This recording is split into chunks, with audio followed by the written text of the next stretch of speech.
Treasure Island by Robert Louis Stevenson. Recording by Lawrence Skinner. Part 1. The Old Buccaneer. Chapter 1. The Old Sea Dog at the Admiral Benbow. Squire Trelawney, Dr. Livesey, and the rest of these gentlemen having asked me to write down the whole particulars about Treasure Island, from the beginning to the end, keeping nothing back but the bearings of the island, and that only because there is still treasure not yet lifted.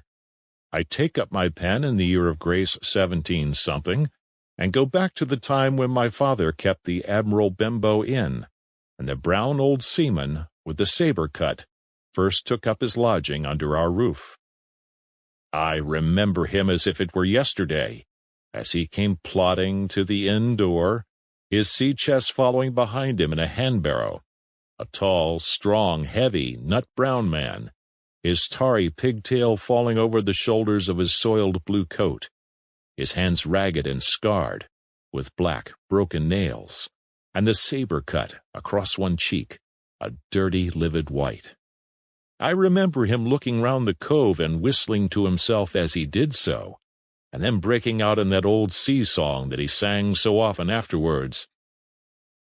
15 men on the dead man's chest, yo-ho-ho, and a bottle of rum, in the high old tottering voice that seemed to have been tuned and broken at the capstan bars. Then he rapped on the door with a bit of stick like a handspike that he carried, and when my father appeared, called roughly for a glass of rum. This, when it was brought to him, he drank slowly, like a connoisseur, lingering on the taste, and still looking about him at the cliffs and up at our signboard. "This is a handy cove," says he at length, "and a pleasant situated grog shop. Much company, mate?" My father told him no, very little company, the more was the pity. "Well, then," said he, "this is the berth for me.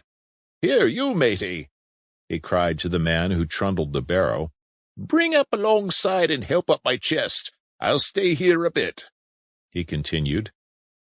"I'm a plain man. Rum and bacon and eggs is what I want, and that head up there for to watch ships off. What you might call me? You might call me Captain. Oh, I see what you're at there." And he threw down 3 or 4 gold pieces on the threshold.